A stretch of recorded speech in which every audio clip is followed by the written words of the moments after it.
وزدني إيمانا من قلبي الحيران ناديت يا منان أغمرني بالغفران وزدني إيمانا ذنبي تعلاني للذل أردني ذنبي تعلاني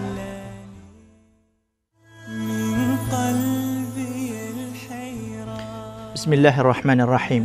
الحمد لله رب العالمين والصلاة والسلام على رسوله الأمين محمد وعلى آله وصحبه اجمعین و من تبعهم به احسان الی یوم الدین.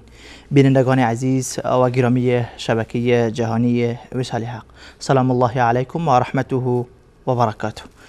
باز هم با قسمت جدید برنامه زلال ایمان خدمت شما عزیزان هستیم. مهمان و کارشناس دائمی برنامه جناب استاد فضل الحق سلیمانی عزیز را کنار خود دارم. در آغاز سلام های خود و شما بیننده های عزیز را خدمت استاد سلیمانی تقدیم نموده ایشان را خوش آمدید میگویم. بنده هم عرض سلام دارم و ادب احترام خدمت شما برادر عزیز بزرگوارم، استاد رحیمی بزرگوار و همچنین همه بینندگان عزیز و ارجمند در خدمت شما هستم. تشکر. سلامت باشید بیننده های عزیز. البته در هفته گذشته ما روی یک از مهمترین اسمای الله متعال بحث داشتیم که عالم الغیب و شهاده بود. این اسم در خلال اسمهای متعدد الله متعال در آخرین آیات سوره مبارکه الحشر وارد شده است. این هفته انشاءالله روی آثار ایمان به علم غیب الله متعال بحث خواهیم کرد، اما قبل از اینکه بریم به آثار ایمان به علم غیب الله متعال از استاد سلیمانی عزیز من میخوام که اگر مختصر یا فشرده از برنامه گذشته را که در مورد عالم الغیب و شهاده بودن الله متعال داشتیم خلاصی اگر بفرمایید. بسم الله الرحمن الرحیم. الحمدلله و الصلاة والسلام علی رسول الله و علی آله و صحبه و من والاه. در برنامه گذشته به همراه بینندگان عزیز و ارجمند عرض کردیم که عالم الغیب و شهاده یکی از اسماء الله تعالی است که در قرآن کریم در چندین جا به کار رفته این تعبیر عالم الغیب و شهاده و در همین محتوا باز با همین معنا هم با تعابیر دیگری به کار رفته در آیات کلام الله مجید. اشاره کردیم به اینکه این اسم دلالت داره اینکه الله متعال عالم به غیب هست و شهادت هست و همچنین به معنای غیب اشاره کردیم که هر آن چیزی که از ما غایب است در معنای کلی غیب اطلاق میشه. غایب و غیب هر دو تاش از یک مصدر هست و این معنای غیب است. همچنین به شهادت اشاره کردیم، آنچه که شاهدیم ما بر او و او را ما نظاره‌گر هستیم و میبینیم، این رو ما به اون میگیم که شهادت. وقتی میگیم عالم الغیب و شهادت یعنی الله متعال عالم بر هر آن چیزی است که پنهان است و این پنهان از گذشته گرفته، آنچه که در گذشته بوده و آنچه که الان پنهان است و آنچه که در آینده پنهان است بر ما و بر دیگر مخلوقات، این رو علم به غیب بهش میگیم.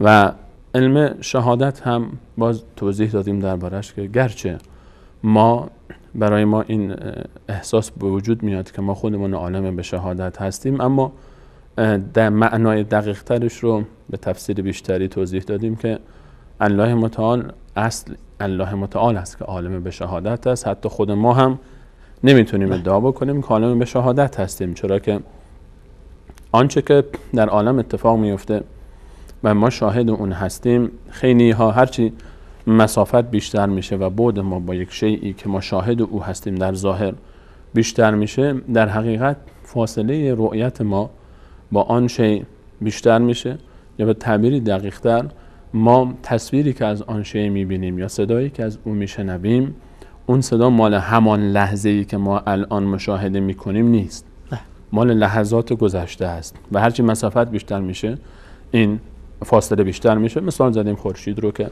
ما خورشید رو وقتی میبینیم، الان تصویری که ما فعلا الان نگاه میکنیم به خورشید و میبینیم و احساس میکنیم که الان خورشید رو میبینیم، این تصویر مال 8 دقیقه پیش خورشید هست، چرا که نور خورشید به خاطر بعد مسافتی که با ما داره 8 دقیقه طول میکشه تا با ما برسه و این تصویری که ما الان از خورشید میبینیم مال 8 دقیقه پیشه.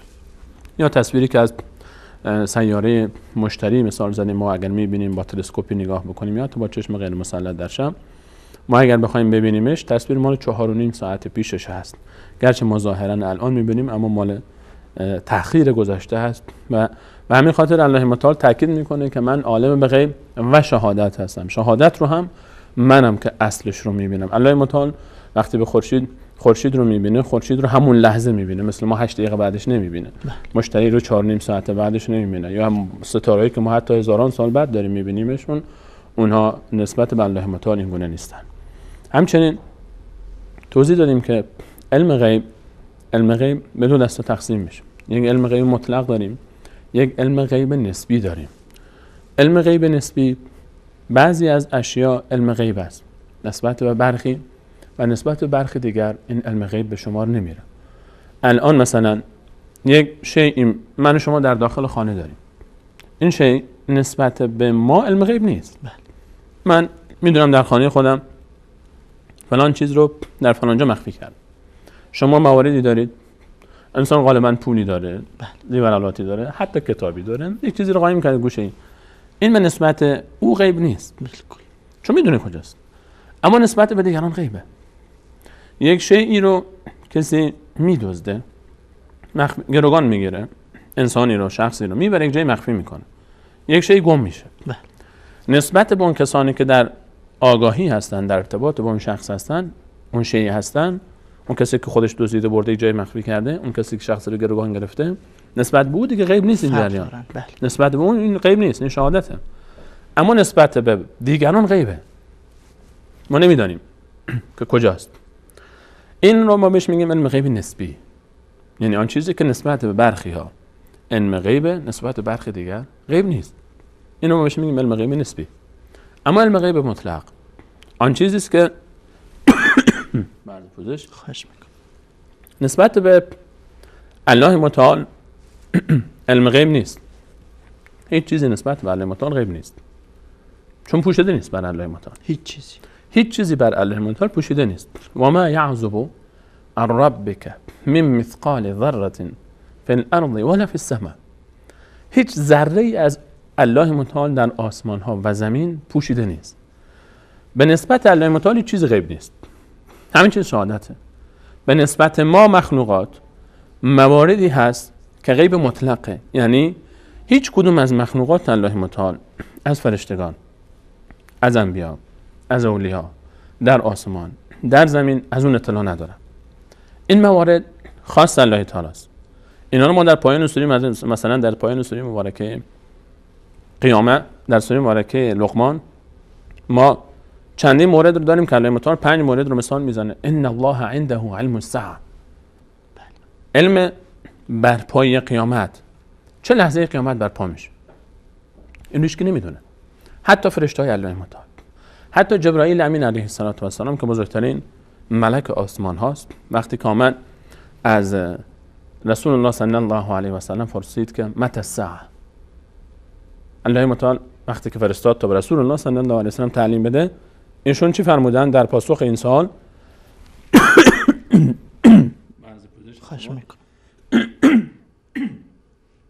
ایشون در پاسخ گفتن که الان رسول الله صلی الله علیه و سلم پاسخ میده به سوال جبرائیل امین درباره برپایی قیامت، روز برپایی قیامت. متى الساعه، حضرت چی فرمود؟ مل مسئول به اعلم من السائل، کسی که سوال میشه آگاه تر از کسی که سوال میکنه نیست. یعنی که منم نمیدونم تو هم نمیدونی، همونطور که تو نمیدونی جبرائیل جان، من محمد صلی الله علیه و سلم هم نمیدونم. این علم غیب مطلقه. عند الله عنده علم الساعه. حتی اون ملائکی که وظیفه دمیدن در سور را داره شاید حتی اسرافیل که مأمور به دمیدن در سور هست هم به او اطلاع داده نشده که چه موقع. منتظر باش تا به تو دستور داده بشه. میدونه که یک روزی، یک لحظه این ساعت میرسه و باید این کار رو بکنه، اما کی نمیدانه. این علم غیبه مطلقه. اینه که الله متعال میفرماید و عنده مفاتیح الغیب لا یعلمها الا هو. در آیه 59 سوره مبارکه انعام مفاتیح غیب نزد الله تعالی است، غیر از او هیچ کی نمیدونه.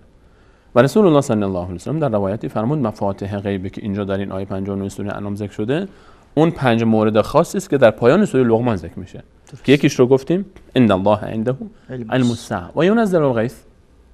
بله. باران رو فرو میفرسته. تفاصیل باران فقط نزد الله تعالی است. باران چرا باران ذکر میشه؟ باران مصدر رزقه، نه؟ و جعلنا من الماء كل شيء حي. الله متعال میفهمد حیات همه چی بسته به آب است و میدونیم که آب، باران و باران، آب از باران میاد دیگه، خلاصه آب وقتی که از دریا میاد به باران و برف تبدیل میشه بعد میریزه. چرخه حیات به باران و آب بسته است. روزی و رزق ما به باران و آب بسته است. الله متعال میفهمد رزق و روزی هم همش به دسته منه. تفاصیل باران چند قطره هست، چند تا هست، چه موقع میریزه، کجا میریزه، تفاصیلش به صورت دقیق فقط نزد الله تعالی است. بله ما برخی از موارد رو میتونیم پیش بینی بکنیم. ما میبینیم که ابرها داره حرکت میکنه با دوربینایی که در آسمان هست در فضا گذاشتیم، سرعت ابر رو مقایسه میکنیم، سرعت باد رو میبینیم و حجم ابر رو داریم نگاه میکنیم، داریم میبینیم. اینا غیب نیست به نسبت ما، اینا مشاهده است که داریم میبینیم. بعد اینها رو با تجربه‌ای که داشتیم اینها رو حساب میکنیم، سرعت باد رو، کیلومترش رو، ارتفاعش رو از سطح زمین، حجمش رو پیش بینی میکنیم که باران در فلان روز در فلان منطقه باران میاد. خیلی وقتا این پیش بینی ما غلط در میاد. بارها شده که پیش بینی شده، بارها اتفاق افتاده فلان منطقه باران میاد، فلان ساعت میاد، نصف روز قبلش اومده، یک روز بعدش اومده، یا اصلا نیومد. با یک اتفاق غیر منتظره‌ای سبب شده که کلا اون پیش بینی از بین بره. روز قیامت بر پایش باران و بعدش الله تعالی میفهمد و یعلم ما فی الارحام، آنچه در شکم هست، در رحم هست. علم مطلقش خاص نزد الله تعالی است. الله یعلم ما تحمل كل انثى. الله تعالی است که میداند آنچه که در داخل رحم هر ماده است. این رو الله تعالی میدونه. تفاصیلش رو فقط الله تعالی میدونه. حالا شاید بعد پوزش امروز گروهی من شما بینندگان اذیت میکنه. خواهش میکنم.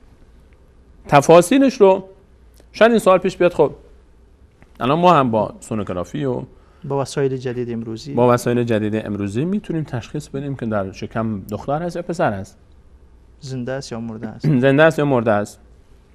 تا حدودی روی اینم که 100% نیست، بعضی وقتا یعنی به هر حال ضریب خطا داره، ولی اینه که ما نهایت آنچه که ما بتونیم با وسایل امروز کشفش بکنیم که این بعدش میره در غیب نسبی داخل میشه به نسبت بقیه غیبه، بدون استفاده از این وسایلش که نمیتونه بگم.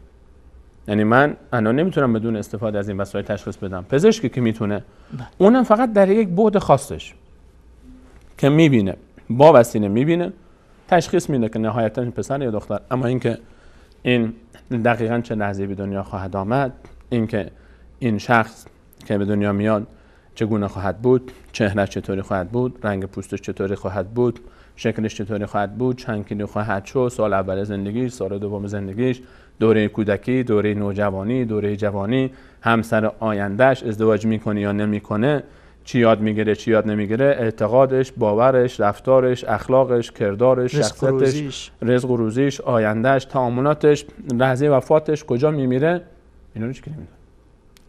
این که الله تعالی میفهمد من میدونم آنچه که در رحم هست، یعنی تمام این تفاصیل رو. و این تفاصیل جزئیاتش فقط نزد الله تعالی است. روز قیامت رزق و روزی، باران، آنچه که در رحم هست، و ما تدری نفس ماذا تکسب غدا، آنچه که بعداً اتفاق میفته، همه اینها در علم غیب مطلق الله تعالی است. در روز قیامت اتفاقایی که بعداً میفته، آنچه که خواهد شد، همه اینها جزء علم غیب الله تعالی است. و ما تدری نفس بأی ارض تموت، هیچ کسی نمیدونه که کی میمیره و کجا میمیره. این رو ما بهش میگیم علم غیب مطلق. و علم غیب مطلق فقط نزد الله تعالی است. درست. علم غیب مطلق با این معنا که آنچه که گذشته بوده، آنچه که الان هست، آنچه که در آینده خواهد بود، علم غیب مطلق با تمام جزئیات و تفاصیلش. گذشته، الان و آینده، اینها ماکان، با تعبیر عربیش اینطوری میگه، ماکان، ما یکون، و آنچه که نیست، ما لم یکن ان کان کیف کائن، اگر می بود چطور می بود.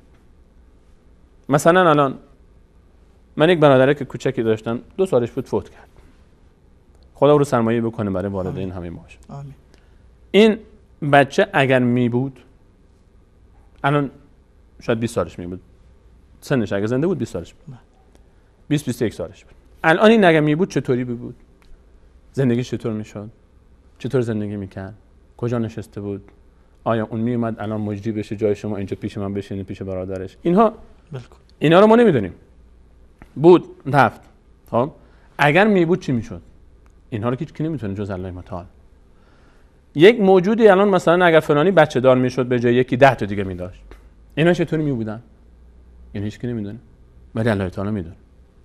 اگر می بود چطور می بود، چطور میشد. اینه وقتی میگیم اگر چیزی نبود می بود چطور می بود.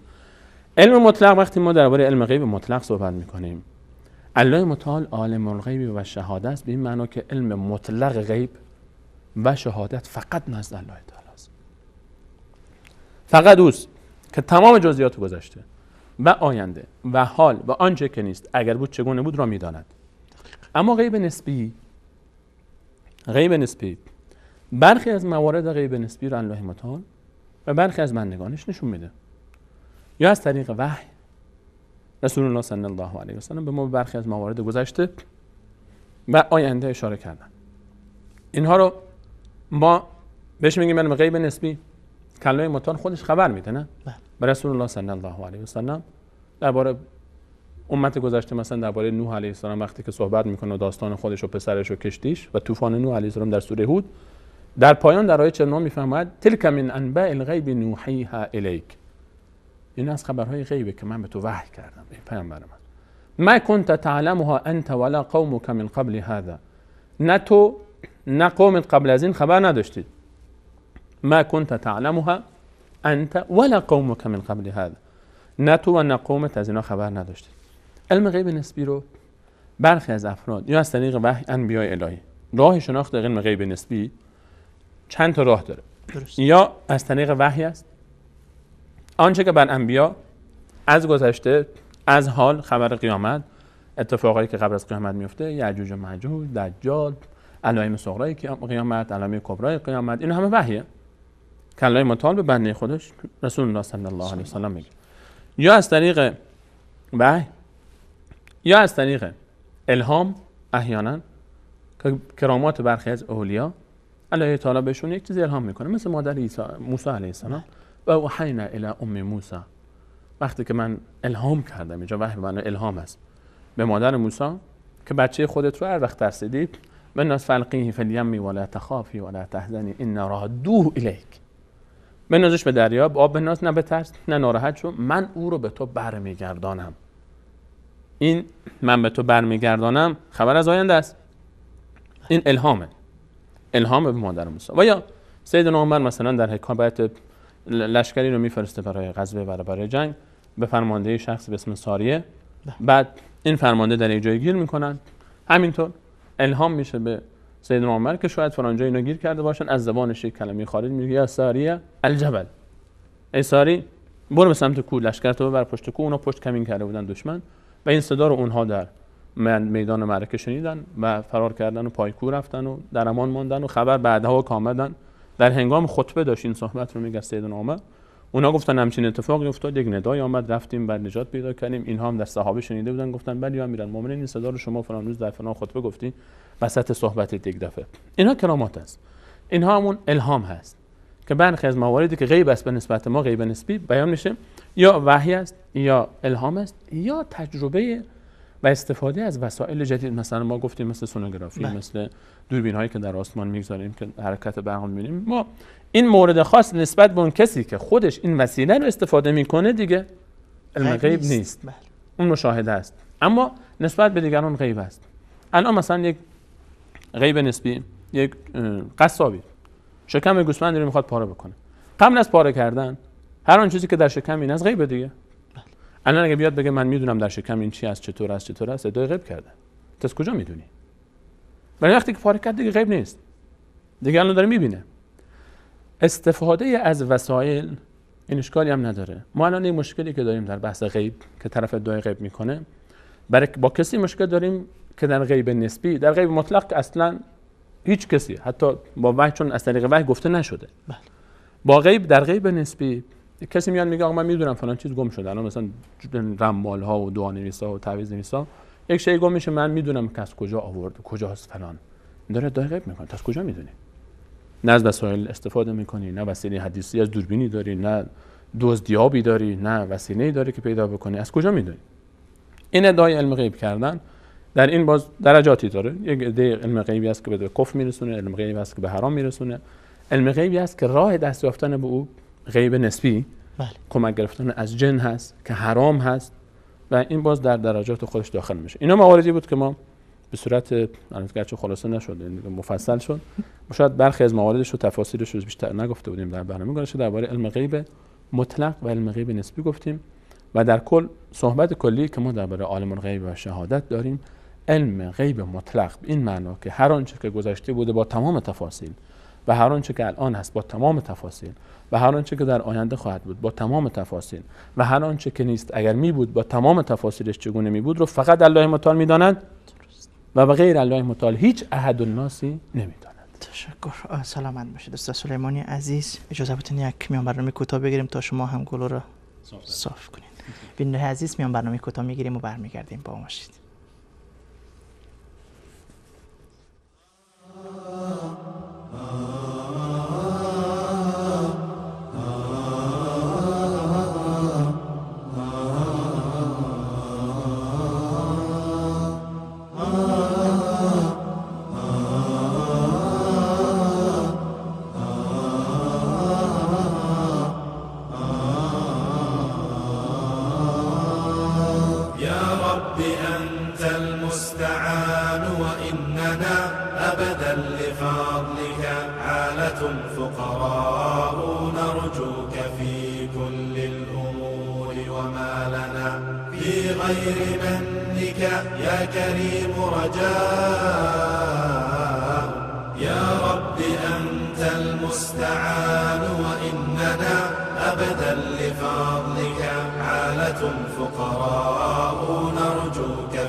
نرجوك في كل الأمور وما لنا في غير منك يا كريم رجاء.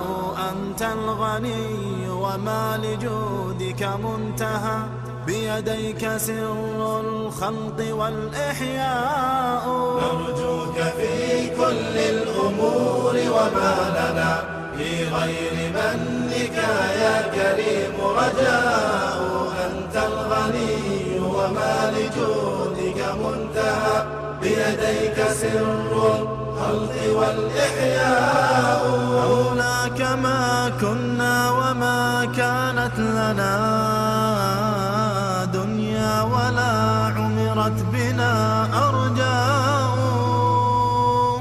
أبدعت هذا الكون من عدم وفي يدك التصرف فيه كيف تشاء. يا رب أنت المستعان وإننا أبدا لفضلك عالة فقراء.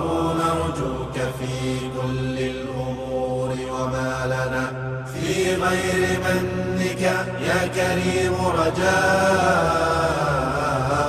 ما كان أو سيكون أو هو كائن يفنى وليس لما سواه بقاء.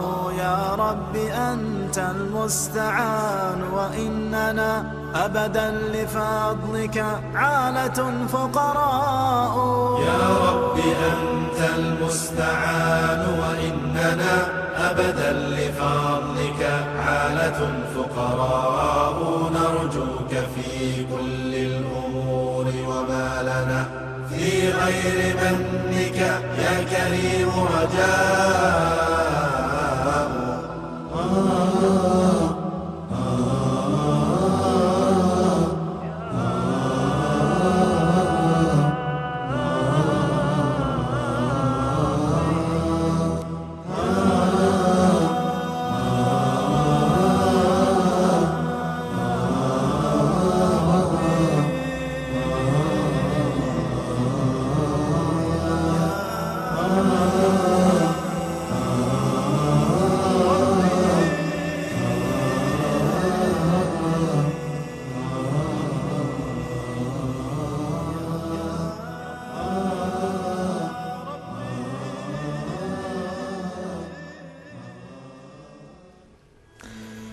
بله بیننده های عزیز و گرامی، در این قسمت از برنامه های زلال ایمان با موضوع آثار ایمان به علم غیب الله متعال خدمت شما هستیم. البته قبل از میان برنامه استاد سلیمانی عزیز خلاصه و فشرده برنامه گذشته ما که در مورد یکی از اسمای حسنای الله متعال عالم الغیب و شهاده بود ارائه فرمودن. استاد سلیمانی عزیز شما در آخر گفتین که یعنی غیب را بجز الله متعال هیچ کسی نمیداند، خصوصا غیب مطلق را. البته بعضی ها که ادعای علم غیب را برای بعضی مخلوقات میکنن، بعضی اوقات از بعضی آیات ها استفاده سو میکنن یا برداشت سو میکنن. از جمله آیات هایی که آنها استفاده میکنن آیه سوره طلاق است. این من ارتضی من رسول. این آیه سوره جن هست. سوره جن است. فلا یظهر علی غیبه احدا الا من ارتضی من رسول. یکی از این استدلال میکنن که یعنی اگر خداوند غیب را برای کسی میگوید و خبر میدهد به کسی دیگه برای او غیب نیست و هم میداند. انبیا این از این دلیل میگن که انبیا هم غیب میداند. و یکی از داستان حضرت موسی با خضر که کارهایی را که حضرت خضر انجام داد از او استدلال میکنن که غیب را او هم میدانست. و از داستان‌های حضرت عیسی که در قرآن کریم یکی از معجزه‌هایی که الله متعال به حضرت عیسی داده بود که و انبئکم بما تأکلون و ما تدخرون فی بیوتکم.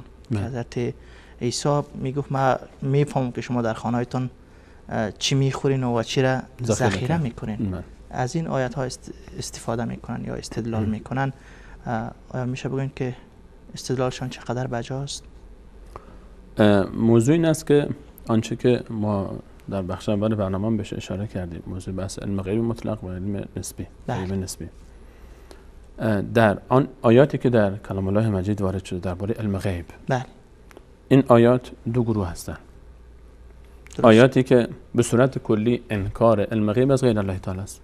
درست. مثلا ما در آیه 65 سوره مبارکه نمل که صریح ترین آیه در این باب هست، الله تعالی میفرماید قل ای پیامبر من بگو لا یعلم من فی السماوات والارض الغیب الا الله. هیچ کسی در آسمان ها و زمین غیب نمیداند بجز الله تعالی. این خب این کلام الله تعالی است. خیلی صریح است. این آیه قرآنه. آیه 65 سوره نمل. در آیه 59 سوره مبارکه انعام الله تعالی میفرماید و عنده مفاتیح الغیب. کلیدهای غیب نزد الله تعالی است. لا یعلمها الا هو. بجز او هیچ کسی دیگری این را نمیداند. درسته؟ بله. خب اینم کلام الله تعالی است. آیه 59 سوره مبارکه انعام. درست. باز گفتیم در شرح این آیه رسول الله صلی الله علیه و آله آیه آخر لقمان رو خواندن. ان الله عنده علم الساعه و ينزل الغيث و يعلم ما في الارحام و ما تدري نفس ماذا تكسب غدا و ما تدري نفس بأي ارض تموت. علم قیامت، آنچه در الرحم هاست که شرح دادیم، در باران و اینکه در فردا چه اتفاقی انسان چه کاری انجام میدهد و کجا میمیرد انسان. این را الله متعال میفرماید فقط الله تعالی ان الله عنده. وقتی عنده میاد در ابتدا دلیل بر تخصیص میکنه، تقدیم دلیل بر تخصیص داره. و باز میبینیم خطاب به رسول الله صلی الله علیه و سلم در آیه 50 سوره مبارکه از زبان رسول صلی الله علیه و سلم در آیه 50 سوره مبارکه انعام الله متعال خطاب به ایشان میفرماید قل ای پیامبر من بگو. ببین اینها وقتی میگه هر جایی که قل هست، قل از در قرآن کریم هست، یعنی که بعد از او یک سخنرانی آماده شده از طرف الله متعال فرستاده شده به رسول الله صلی الله علیه و سلم که اینو بیان کن. یک خطبه آماده از آسمان آماده که رسول الله اینو بیان بکنه. کلام الله تعالی است. قل لا اقول لكم عندي خزائن الله. من به شما نمیگم که خزائن الله تعالی نزد من است، گنج‌های الله تعالی که من ببخشم و هر کاری بخوام بکنم و شفا بدم و کمک بکنم و حاجت طلب کنم، طلب کنید و من بتونم که حاجت‌های شما رو روا کنم. ولا اعلم الغیب. و من غیب نمیدانم. ولا اعلم الغیب. و من غیب نمیدانم. درست. این کلامی که الله متعال که به رسول الله صلی الله علیه و سلم دستور داده که اینو بگه به ما و گفت و در قرآن موجوده. آیه 50 سوره انعام است. ولا اقول لكم اني ملك. من نمیگم که من فرشته ام هستم. و باز عین همین تعبیر رو از زبان نوح علیه السلام ما داریم که یک پیامبر اولوالعزم با اون عظمتش از پیامبران اولوالعزم. قل لا اقول لكم عندي خزائن الله ولا اقول لكم اني ملك. در سوره هود باز همین تعبیر رو از زبان نوح علیه السلام داریم. در آیه 188 سوره مبارکه اعراف الله متعال باز خطاب به رسول الله صلی الله علیه و سلم میفرماید که به اونها بگو قل. ببینید همش امره. این عقیده است، این باوره این علم الله تعالی است که ما داره یاد میده ما رو. این حقیقت هاست، همش با قول شروع میشه. قل، بگو. قل لا املك لنفسي نفعا، در آیه 188 سوره مبارکه اعراف. لا املك لنفسي نفعا ولا ضرا، من مالک نفع و ضرری برای نفس خود نیستم. من محمد صلی الله علیه و سلم که بزرگترین مخلوق الله تعالی است در درجه و مقام. ولا اقول لكم لا املك لنفسي نفعا ولا ضرا الا ما شاء الله، مگر آنچه که الله تعالی برای من بخواد. ولو كنت اعلم الغیب، اگر من غیب میدانستم. یعنی چی؟ یعنی نمیدانم. ولو كنت اعلم الغیب لاستكثرت من الخير وما مسني السوء، اگر من عالم به غیب می بودم به معنایی که همه چیز رو بفهمم، من به خیر خود می افزودم و به من ضرری نمی رسید، ضررها متوجه من نمیشد. اگر رسول الله غیب میدانست اون 50 نفر بالای تپه تیراندازا در احد کوتاهی میکنن، میان دستورشون نادیده میگیرن، حالا به هر تعبیر و توجیهی اونها نمیفرستاد اونجا.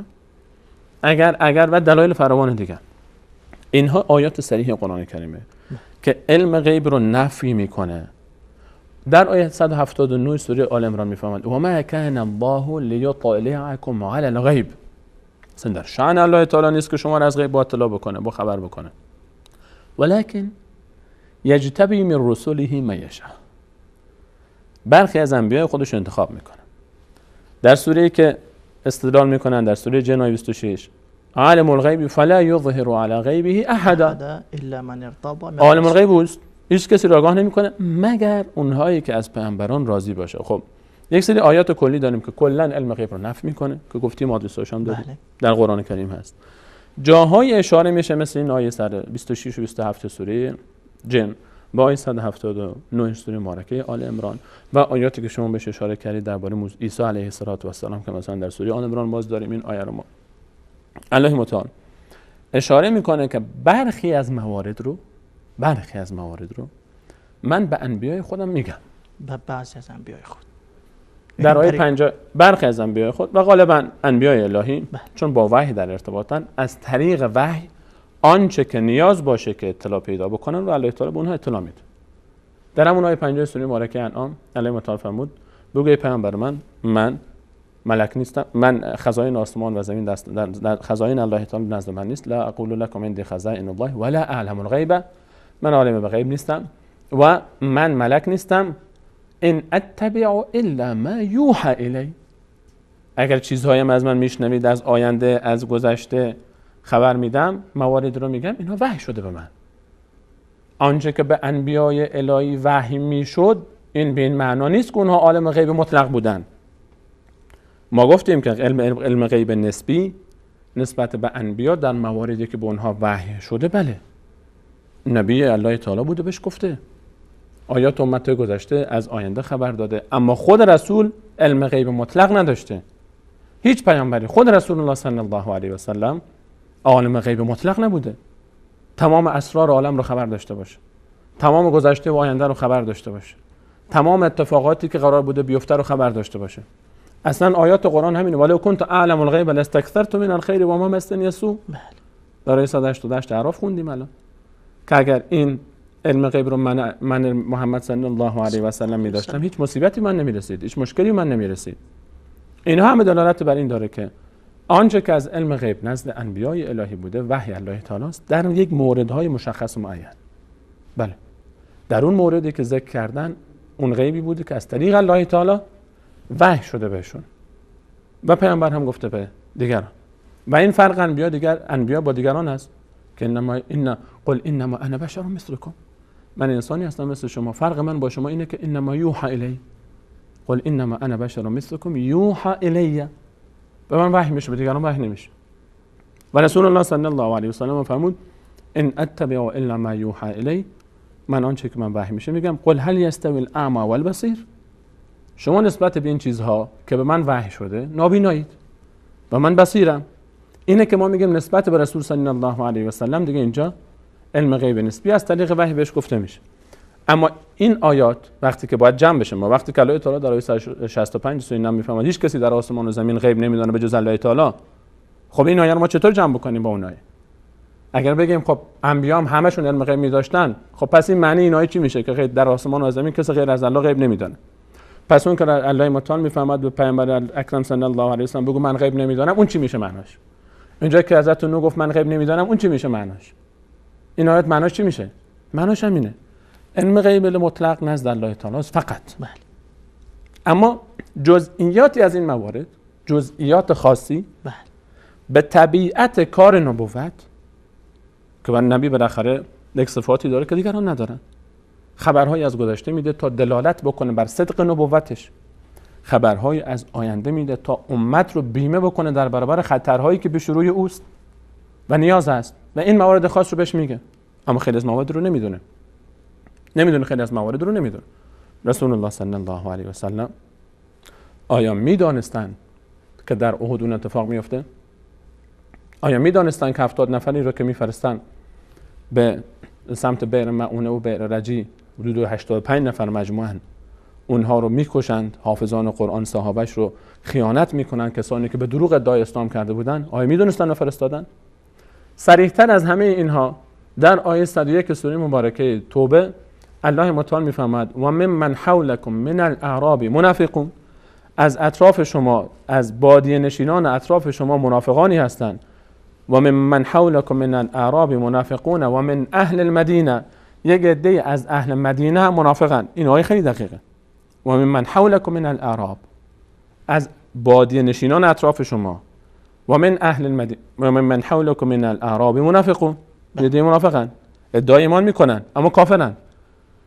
و من اهل المدینه، یک عده از اهل مدینه اینطورین، مردوا علی النفاق، اینها در نفاق خیلی تمرین کردن، تبحر پیدا کردن.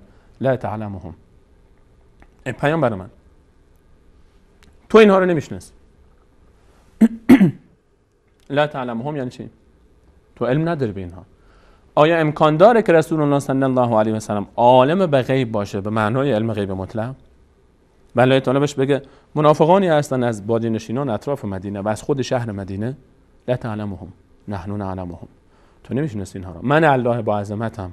این نحنو به خاطر این استفاده میشه که الله عظمت خودش رو وقتی بیان میکنه صیغه جمع و صفت جمع استفاده میکنه و ضمیر جمع به کار میاره. من الله با عظمتم که میشناسمشون. فقط رسول الله صلی الله علیه و سلم منافقان مدینه رو نمیشناسه. منافقه، طرف میاد میگه یا رسول من مسلمان شدم ولی کافره، ایمان نداره، خبر نداره.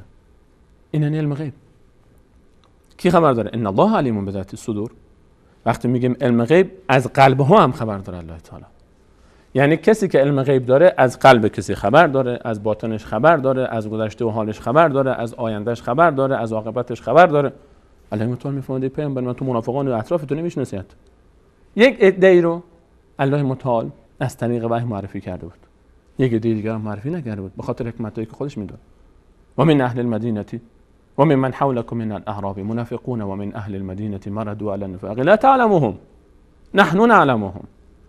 در آیه 101 سوره مبارکه توبه. باز در سوره توبه در آیه 43 الله تعالی میفرماید چند نفر از منافقان اومدن در غزوه تبوک از رسول صلی الله علیه و سلم اجازه گرفتن، به ما به بهانه اینکه بهانه آوردن که ما نمیتونیم بریم، مشکل داریم، به ما اجازه بده بمانیم. رسول الله نمیدونست اینا منافقن، گفت باشه بمانید.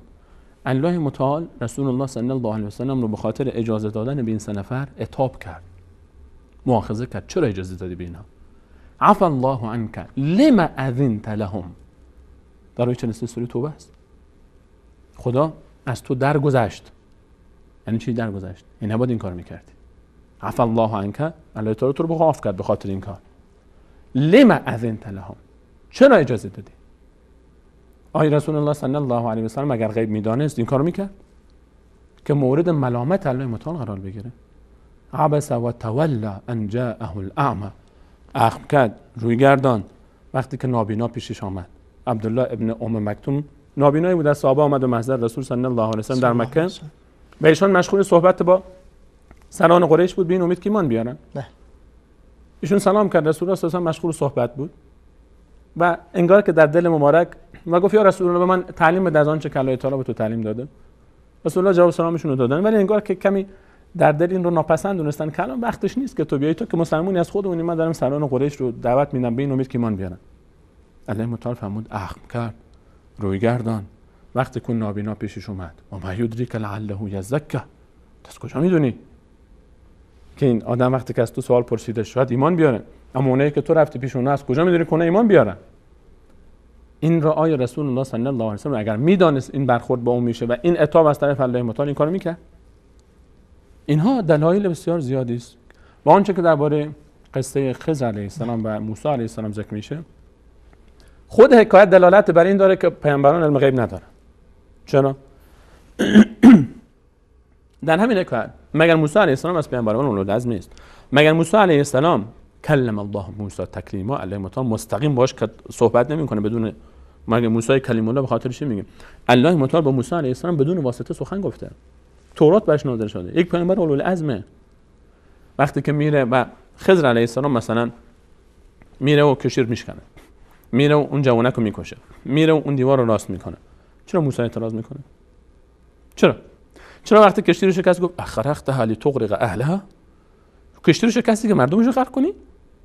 اون جوانک رو وقتی خضر علیه السلام کشت، در سوره کهف میاد دیگه، پایین جزء 15 اول سوره 16 از آیه 62 بعد داستان شروع میشه. اومد وقتی این جوانک رو کشت، اقتلت نفسا زکیه بغیر نفس، مگه این حضرت موسی نگفت خضر این جوانی بیگناه رو برای چی کشتی؟ دیوار وقتی که صاف کردن گفت ان سألتکن، اگر شما از این دیواری که صاف کردیم اگر به خاطر این یک مقداری برای ما دستمزد چیزی طلب میکردی، موسی علم غیب داشت یا نداشت؟ نخیر. سوال. اونهایی که میگن خضر علم غیب داشت، خب بابا شما موسی رو در کنارش فراموش کردید. درجه موسی از خضر بزرگ بیشتره. بله. همه اتفاق نظر داریم که موسی علیه السلام درجهش از خضر بیشتره، اما اینکه به خاطر حکمت الله متعال می‌خواست به حضرت موسی یاد بده که به هر حال عالم تر از تو هم پیدا میشه، برای ازش یاد بگیر. اما درجه و مقام شک در نیست که از پیامبران اولوالعزمه، از خضر بالاتر درجهش. حضرت موسی غیب میدونست یا نمیدونست؟ اگر اولا که خود خضر علیه السلام این کار رو به خاطر آخرش میفهمد و ما فعلته عن امری، من اینا رو از خودم انجام ندادم، یعنی چی؟ وحی الله تعالی است. اونم پیامبر است. خضر علیه السلام این دلیل بر پیامبریشه. و در ابتدا الله تعالی میفهمد که کسی رو پیدا کرد، فوجد عبدا من عبادنا آتیناه علما من لدنا آتیناه حکمتا من لدنا و علمناه من لدنا علما. این رو الله متعال میفهمد که ما بهش حکمت داده بودیم و علم داده بودیم. خضر علیه السلام پیغمبر، قول راجح تر اینه. اما موسی علیه السلام از ایشون بالاتر بود در درجه و مقام. موسی علیه السلام چرا اعتراض میکنه؟ آیا علم غیب داشت که خضر پیغمبره و اینها وحی شده بهش و این کار به خاطر دستور الله تعالی است یا نه؟ آیا خبر داشت که چرا این اتفاقات؟ خضر بعداً مگه نیومد گفت که اون کشتی رو خراب کردم چون پادشاه اونجا منتظر بود، هر کشتی سالمی بود می‌برد، این کشتی مال مساکین بود، خواستم که نبر. اون بچه رو اگر کشتم الله تعالی خواست که این بزرگ میشد پدر مادرش رو کافر میکرد، خودش آدم بدی میشد، الله تعالی خواست فرزند بهتری بهشون بده. این دیوار رو اگر راست کردم به این خاطر که مال دو تا مسکین یتیم بود و یتیمایی که این گنج پدرشون زیر این گذاشته بود و این اگر خراب میشد بقیه اهل قریه گنج رو میبردن. موسی از این اتفاقات خبر داشت یا نداشت؟ نخیر. نداشت که اعتراض کرد. اگر میداشت چرا اعتراض کرد؟ چرا اعتراض کرد؟ خبر نداشت که اعتراض کرد. و چون اعتراض کرد خبر نداشت، خودش دلیل بر اینه که علم غیب نداشت. الان ما موسی علیه السلام رو داریم که حکایت‌هایی رو نمیدونه و واکنش نشون میده و اعتراض میکنه، و خضر علیه السلام رو که میدونه. به نسبت به موسی این غیبه، علم غیب نداره. به نسبت خضر غیب نیست، براش وحی شده. این براش وحی شده. الان ببینیم پس دو تا پیغمبر وقتی با هم حکایت موسی و خضر خودش به ما یاد میده که آقا علم غیب جز الله یعنی چی؟ علم غیب مطلق فقط نزد الله تعالی است. برخی الا من ارتضى من رسول، یعنی این برخی از انبیا رو در آنچه که بخواد اونو وحی میکنه. در همین داستانی که یک نبی وحی کرده موسی علیه السلام پیامبر اولوالعزمی که مستقیم الله باهاش صحبت کرده نمیدونه که چیه. چطور ما میتونیم بیایم بگیم الان انبیا علم غیب دارن؟ اصلا این که هیچی. اولیا بابا حافظ، همین شاعر معروف که دیوان شعر داره، دیوان حافظ شیرازی، چرا بهش میگن لسان الغیب؟ چرا فال حافظ میگیرن بعضیا؟ چرا فال ما مثلا ما خیلی فراتر از این استاد دائمی هست. کاش میگفتن حضرت علی و حضرت حسین و حضرت فاطمه و رسول الله غیب میدانن. بابا یک شاعری از قرن 7 حافظ اومدن میگن که این غیب میدونه، دیوان شعرش، حالا خب شاعر، ادبیاتش محفوظه، جایگاهش محفوظه، ولی قرار نیست که هر کسی چرا فال حافظ میگیرن مردم؟ چرا اسمش رو گذاشتن لسان الغیب؟ میگن حافظ غیب میدانسته. غیب ما کان و ما یکون و ما لم یکن کائن، این کان کیف کائن. اینجور مسئله خیلی فراتر از این متاسفانه. الله تعالی میفهمه اصلا ما کان الله لیطلعکم علی الغیب، اصلا در شأن الله تعالی نیست که شما غیب او خبر بشید. انسان اگر از غیب خبر داشته باشه نمیتونه زندگی بکنه. انسان که میدونه فردا میمیره، پس فردا اتفاق میفته، فردا این میمیره، پس فردا اون میمیره، امروز این کشته میشه، امروز اون کشته میشه، فردا این مصیبت میاد، پس فردا این مصیبت میاد، انسان دیوانه میشه. اصلا نمیتونه زندگی بکنه. انسانی که علم غیب داشته باشه اصلا نمیتونه، سنگ رو سنگ بند نمیشه. اون موقع تقدیر الله متعال شایسته نیست که کسی رو از غیب مطلع بکنه. تشکر. سلامت باشید استاد سلیمانی عزیز. ما کم کم داریم به دقایق پایانی برنامه نزدیک میشیم. عنوان برنامه ما بود آثار ایمان به علم غیب الله متعال. میشه به برخی از آثار ایمان به علم غیب الله متعال اشاره بکنید؟ یعنی اینکه ما خب ایمان داشته باشیم، باور بکنیم که علم غیب مطلق را جز الله هیچ کسی نمیداند. آنچه که در گذشته صورت گرفته و الان رخ میده، در آینده چه رخ میده با تمام تفاصیل و جزئیاتش جز الله هیچ کسی نمیدونه. اگر به این باور کردیم و ایمان آوردیم چه تأثیری بر زندگی ما خواهد داشت؟ یکی از مهمترین آثاری که این ایمان داره شناخت دقیق از علم غیب. ما تاکیدمون روی تفاصیل بحث علم غیب به این خاطر بود که اولا خوب درک بکنیم. وقتی خوب درک شد بعد اون موقع آثارش خود به خود حاصل میشه. یکی از آثار در همین حکایت موسی علیه السلام و خضر علیه السلام است. موسی علیه السلام اعتراض میکرد. بله. چرا؟ چون نمیدونست از حکایتش. این درس داره برای ما که وقتی که خود رو به الله متعالی که عالم الغیب و شهادت است شما وصل میکنی، ایمان داری که الله عالم الغیب است و شهادت است و یک چیزی برای شما مقدر میکنه، اون به نفع شماست. ما گفتیم الله رحمان و رحیم است، یعنی مهربان ترین مهربان است. از هر کسی به ما مهربان تر الله تعالی است. الله علیم است، عالم الغیب و شهادت است. بدون شک هیچ چیزی الله تعالی پوشیده نیست. یکی از اسماء الله تعالی حکیم است که بعدا ان شاء الله صحبت خواهیم کرد دربارش. الله تعالی حکمت داره. هیچ کار الله تعالی بدون حکمت نیست. الله تعالی که مهربان ترین مهربان است، عالم ترینه به همه چیز و حکیمه و عادله.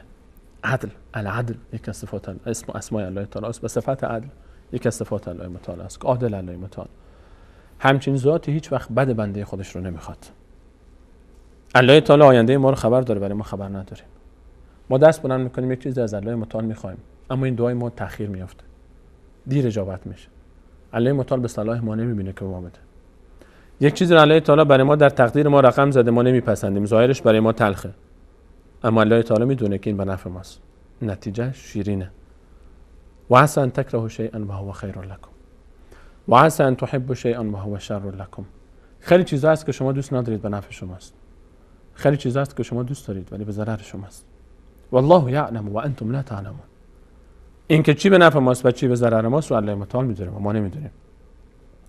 ایمان به عالم الغیب بودن الله متعال به ما این درس رو میده که ما در برابر آنچه که الله متعال برای ما رقم زده، اگر من در زندگی مشکلات دارم، در زندگیم سختی ها دارم، اگر وضعیت مالیم خوب نیست، اگر وضعیت جسمی مقداری به هر حال بعضی وقتا دچار دستخوش تحولات میشه و بیماری های سراغ من میاد، اگر من در زندگیم بعضی وقتها زلزله هایی میاد که کل مسیر زندگی من رو عوض میکنه، اگر مصیبت هایی در مسیر زندگی من میاد که احساس میکنم این مصیبت برام خیلی سنگینه، اگر هر تقدیری الله متعال برای من میزنه اون خیر من رو میخواد. الله متعال مهربان ترین مهربان هاست. الله متعال عالم به غیبه و به والله اگر ما این صفت علم غیب رو می داشتیم، یعنی ما خبر می بودیم از حکمتایی که در آینده برای ما، اتفاقاتی که میفته، الله متعال آینده رو برای ما نشان میداد و به ما میگفت خب حالا طبق این آینده‌ای که تو خبر شدی خودت برای خودت تقدیر بزن زندگی خودت رو. یقینا با آنچه که الان برای ما اتفاق میافتاد همین رو با رضایت، با عشق و علاقه به بهترین وجه ممکن انتخاب میکردیم، چون بهتر از این امکان نداشت برای ما اتفاق بیفته. با توجه به شخصیت ما، زندگی ما، شرایط ما، الله تعالی آنچه که برای ما رقم میزنه بهترین حالت ممکن برای ما همینه. قل لن یصیبنا الا ما كتب الله لنا. به ما نمیرسد آنچه که مگر آنچه که الله تعالی برای ما رقم زده. هو مولانا، او آقای ماست، سرور ماست، مالک تمام زندگی ماست، همه کاره ماست. و علی الله فلیتوکل المؤمنون، و بر الله باید توکل بکنن مؤمنان. این ایمان به علم غیب الله تعالی ما رو به این احساس میرسونه که ما راضی باشیم با آنچه که عالم الغیب و شهادت برای ما رقم زده. رسول الله صلی الله علیه و سلم به ما یک دعای استخاره یاد داده. ما استخاره میکنیم در کارهامون. صحابی ابو هریره رضی الله عنه میفرماید که ما رسول الله صلی الله علیه و سلم برای ما این دعا رو به مانند سوره نماز یاد میداد. دعای استخاره. ما برای کار خودمون طلب خیر میکنیم از الله تعالی. چرا؟ چون اون که عالم غیب و شهادت است. خود دعا چیه؟ اللهم انی استخیرک بعلمک و استقدرک بقدرتک. استخاره میکنم به علمت و طلب قدرت میکنم از قدرتت. فانک تعلم ولا اعلم. تو میدونی که آینده چی میشه. من بدبخت بیچاره فردای خودم رو خبر ندارم که چه اتفاق میفته. و تقدیر ولا اقدر. تو قادری، من فقیر، من مسکین. یا ایها الناس انتم الفقراء الی الله. ما همه فقیر درگاه الله متعال. و والله یک لحظه اگر فضلش و رحمتش از ما برگرده، اشک هیچی، تمام ذره ذره وجود ما به اشک میفته در برابر الله متعال. یک لحظه رحمتش از ما برگرده، در به در خاک بسریم.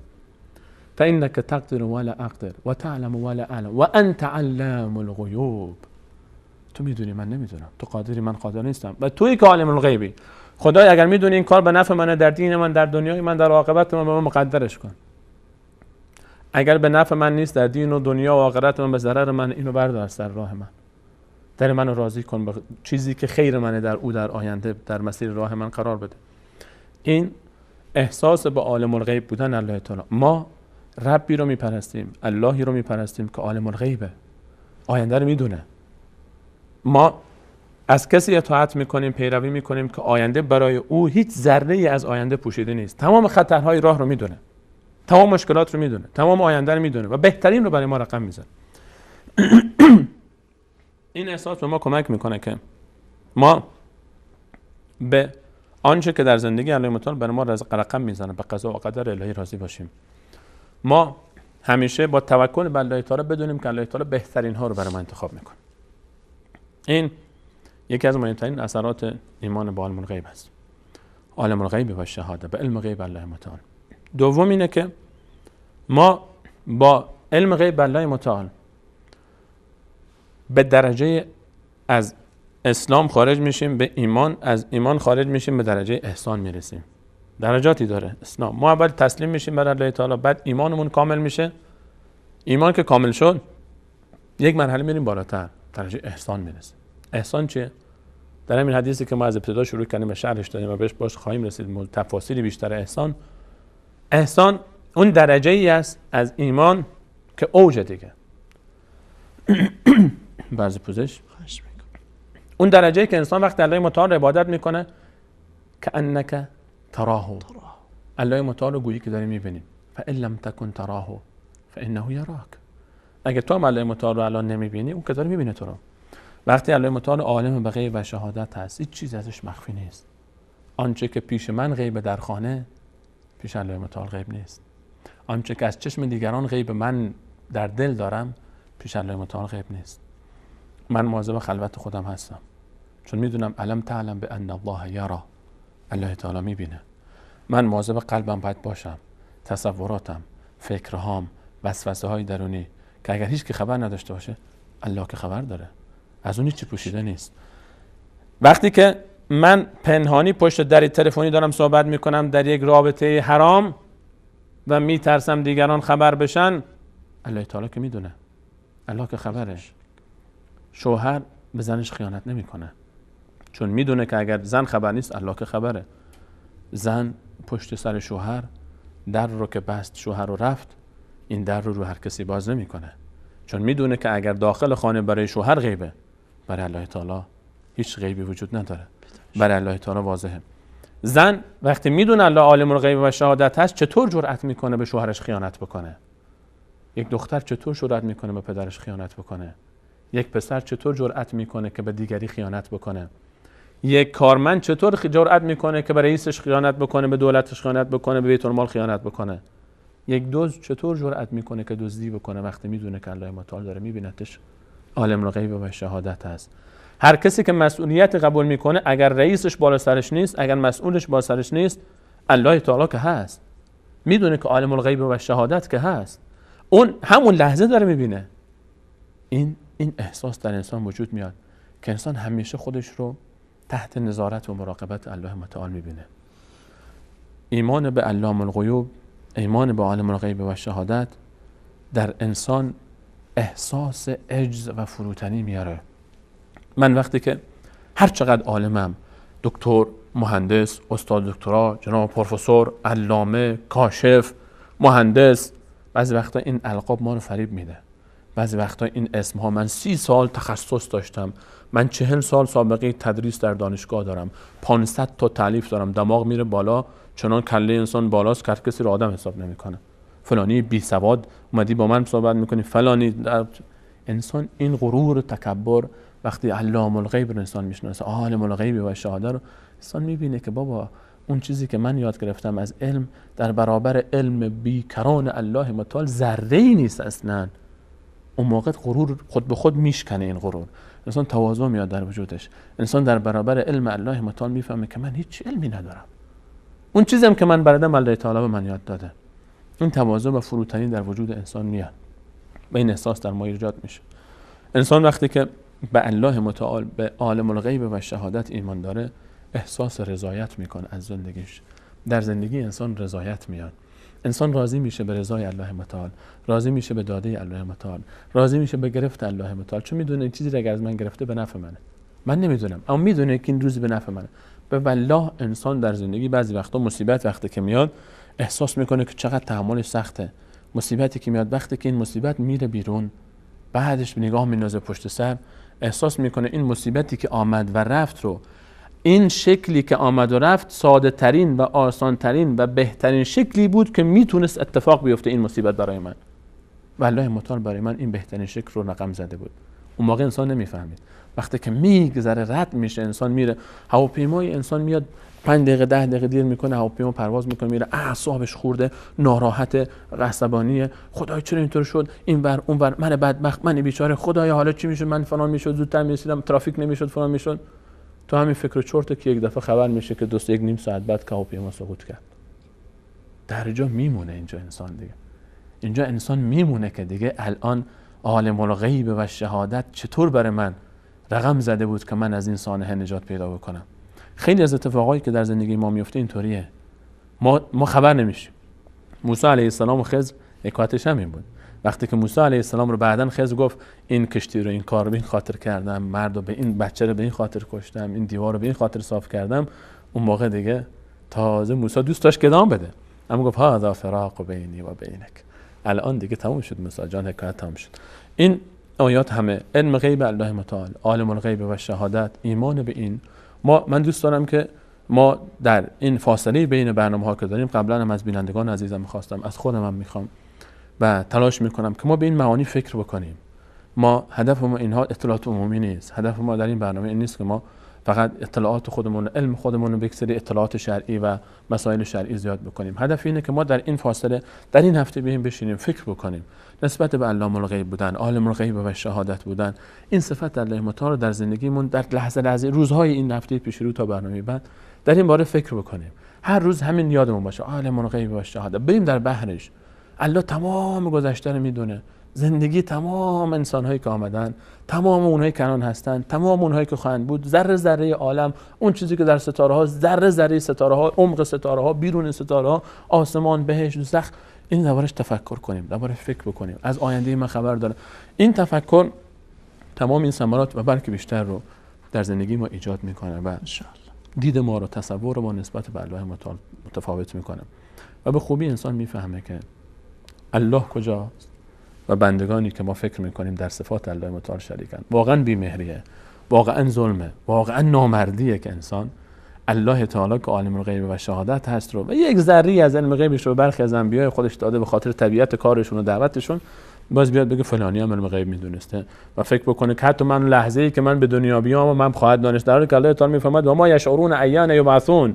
همون آیه 65 سوره نم که میفهمد که قل لا یعلم من فی السماوات والارض الغیب الا الله، بگو در آسمان و زمین هیچ کسی به جز الله تعالی غیب نمیداند. میفهمد و ما یشعرون ایان یبعثون، اون کسانی که شما فکر میکنین غیب میدانن اصلا نمیدونن که چه روزی برانگیخته میشن از قبر.